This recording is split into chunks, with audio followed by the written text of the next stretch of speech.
Half my brain tied behind my back just to make it fair. Do that every time so that we're not too intimidating to liberals who we love hearing from when they deign to call and get in. Back to the phones we go. Larry in Tucson. Thank you for waiting, sir. You're next. Hello. Hey, Rush. Great to get through to you finally. Thank you, sir. Time. Hey, I was supporting Ted Cruz. Yeah. But he lost. So I'm going to vote for Donald Trump. But I've got friends, conservative friends, who refuse to vote for Donald Trump. They'd rather stay home and let the loony left ruin our country for 4 more years. I mean, so I don't know how to convince these people. I don't know how to argue with them, how to persuade them. Well, let me ask you some things about them. Okay. They're close friends of yours, correct? Yeah, acquaintances. Okay, well, I'm just trying to gauge, how freely you can speak to them. Oh, I think pretty freely. Okay. Do they agree with you and me that our nation is in a structural crisis, that we're really right here on the precipice of another 4 years of the last 7.5 that we've had could be utterly devastating culturally, economically? But do they agree with you on that, or they have not of that opinion? I think so. I think they agree that this has been horrible and they don't want to see any more of it. But they're not using, it's like they're not using logic. They're not using reason. Right now they're not. Just look at, there's a lot of people that are depressed and despondent, and they were really, there were a lot of people that are really looking forward to a contested convention. I mean, the Cruz campaign was made up of a lot of people that thought if he could just, win Indiana, that would be it, and they could go to contested convention, the second, third, fourth ballot, and who knows.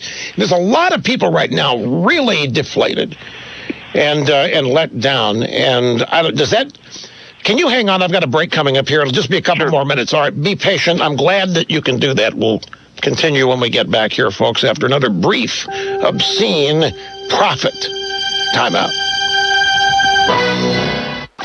A man, a legend, a way of life.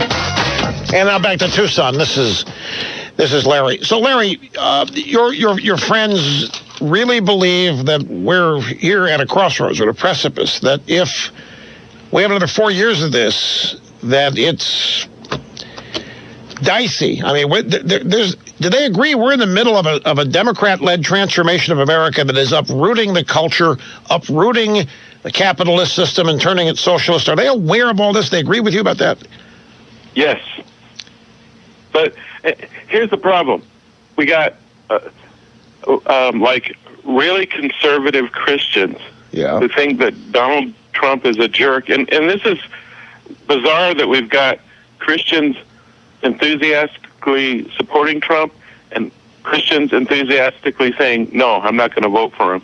It's just really bizarre. Well, now, if this is religious, I don't even want to wade into that, because that's, I'm not a theologian or don't deliver sermons here. But what I was going to say is, if you've got a lot of people still disappointed that Cruz was going to win. They were ardent supporters of Cruz. They're disappointed, and I'm sure that is in itself a depressing thing. Oh my God, there's so much tied up in this. I mean, Cruz was it for so many. He was the classic conservative that we have been waiting for, that could go in and actually nobody would have to worry about the guy being genuine or not. He was the real deal.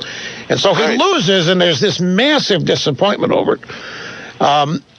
But I'll tell you, there's no comparison. This lesser of two evils argument, there is no way under the sun. If your friends are as concerned as I am and as you are, there's simply no way you vote for Hillary Clinton.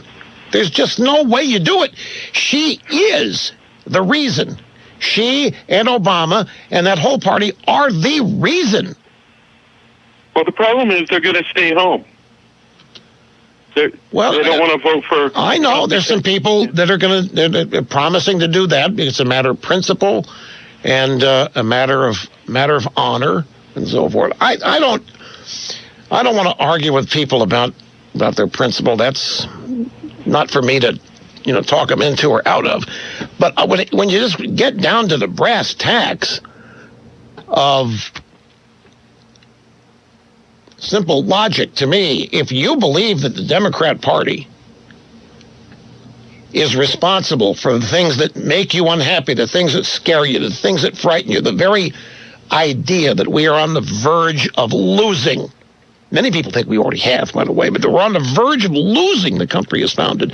That the whole notion, the whole concept of individual liberty is gone. The whole concept of limited government gone. The whole concept of the Bill of Rights, the whole concept that the purpose of the Constitution is to limit the government, not limit the people. If you're on the verge of thinking we're losing that, I mean, to me, that's it. That's ballgame. That's nutshell.